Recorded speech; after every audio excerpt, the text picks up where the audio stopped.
நீங்க நீங்களாவே இருங்க.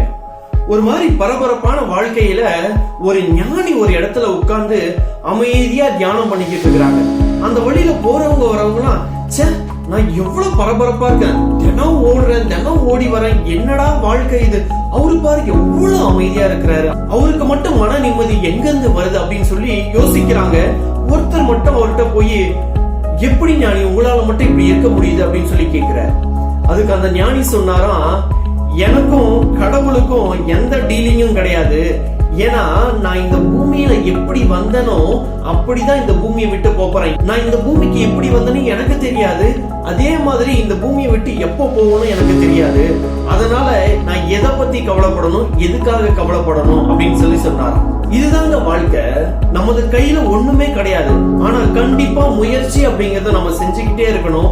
அதுக்கான பலன் அப்படிங்கிறது நம்ம தேடி வந்துகிட்டு தான் இருக்கும். நான் என்ற வார்த்தையும் எனது எனக்கு அப்படிங்கிற அந்த உணர்ச்சியையும் நம்ம என்னைக்கு விட்டு ஒழிகிறோமோ அன்னைக்கு நம்மளோட வாழ்க்கையில இந்த டென்ஷன் அப்படிங்கிற வார்த்தைக்கு இடமே இல்லாம போயிடும்.